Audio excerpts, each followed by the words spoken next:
Welcome to our very first episode of Fair Game. I'm Kristine Leahy. On this show, I'm really looking forward to having real conversations. And when we first discussed the concept for this show, I knew right away who I wanted my first guest to be. Unfortunately, the topic of domestic violence in sports is something that comes up far too often, and it's a subject that I've been extremely vocal about in the past. I wanted the opportunity to sit down with Ray Rice and have what I hope will be an enlightening conversation. Ray, thank you so much for being here. Appreciate you for having me. And I want to start this off by saying that I have been a survivor of domestic violence myself, and it's a really important issue to me. And one of the things that can really help the women who go through this is when their abuser owns what they did. There will be people who say that you owned this because the video came out. Had that video not surfaced, would you have owned up to it? Owning it makes you go back and reflect on a lot of things. I think when you think of owning something, that means take full responsibility. So video or no video, I think that once I got past the point of saying, oh, do I want to play football again, or taking care of the things that are real, owning it really made me go back and reflect on my whole life. And that was something that, meant a lot to me. It wasn't, football.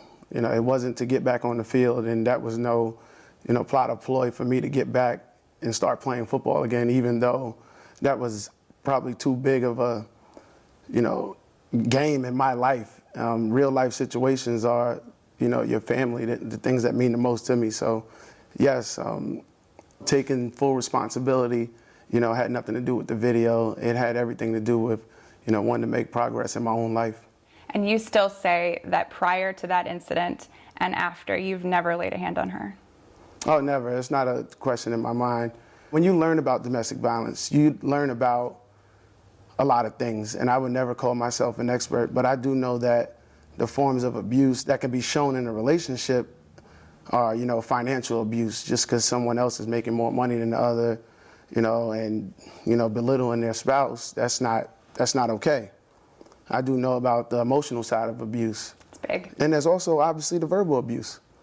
So when you sit back and you start to understand these things and understand the different layers of them, obviously the biggest no-no is putting your hands on a woman. But if you're checking off the box and you've done the other things, they're just as bad, because of the overall effect it can have on just having a healthy relationship, because eventually it'll spiral out of control. My heart went out to Janae when the video became public, and I know the TMZs of the world wanted to see it. The most humiliating, horrific part of her life was now available for public consumption. Yeah. For you, watching her go through that, what was that like? I've known her since high school. We have a long-standing history of being friends, and I had let her down. Yeah. I let my best friend down. And, when you think of marriage and you think of things like that, when you really put in perspective, you let your best friend down, it's not a good feeling. And it really, took a turning point in my own life. A lot of women make excuses for the men who hurt them. And in the press conference right after everything happened, Janae apologized to you for the role that she played in the incident. Yeah. Did that sit well with you? No, it didn't sit well with me. I think we spoke too soon. And had we known better, we probably wouldn't have said anything in that moment. That was a moment where football mattered more than the situation. And that was totally wrong. And you regret that? I regret not owning it in that moment. But to be clear, I did not put her up to do that. Yeah. And without making the situation worse than it already was, I think what we know and what I know about the horrors of domestic violence, I would never have ever wanted my wife to be up there with me in that moment. It should have been me. I'd rather been the one to take it on my shoulders throughout this whole time, than to put her in the spotlight. You don't want to be prepared for that moment. What you want to do for me as a man is own it, but I'm day to day trying to understand these things, looking at my own daughter, who's 6 years old, who I'm going to have the hard conversation of telling her, Daddy made the worst decision of his life. Yeah, but here's what I did, but here's what I'm doing now, and I'm walking, that path every day. Unless you've experienced domestic violence, a lot of people have a hard time understanding why the woman continues to go back to the man who abused her. A lot of people criticize Janae, and some even called her weak.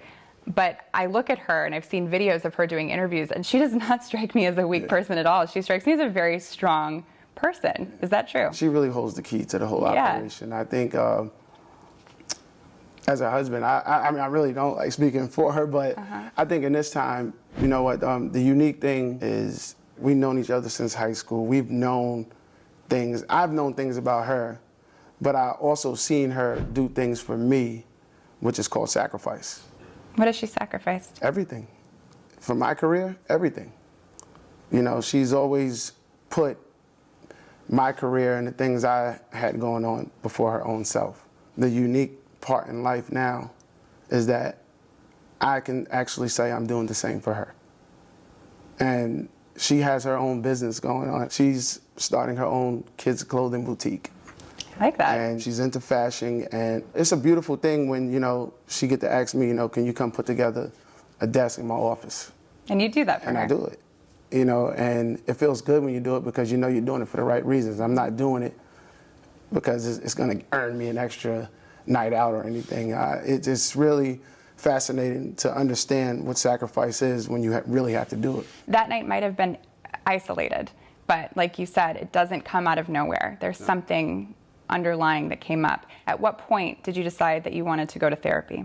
Well, after everything happened, you start to realize you just created a pattern of decision making in your own life that become toxic, and you don't realize it until something bad happens.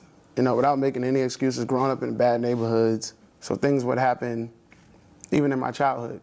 My dad was shot and killed before I was even 1. You know, I started paying bills when I was 11 years old. You know, so growing up through high school, you know, I seen my mom in toxic relationships. I'm the oldest of 4. At 11, I was the man of the house. It's funny, I get drafted at 21, I became a boy. That's interesting. You know, and I reversed the cycle, because at 11, people considered me mature. But at 21, get to the NFL, I can buy, do everything I want. You know, I'm taking care of everyone around me. But it's funny how, when you go back on these things, I took care of everybody else around me, but never took care of myself. Not the cars, not the, you know, games, not the tickets. I'm talking about, like, what I should have done during that time was ask for help.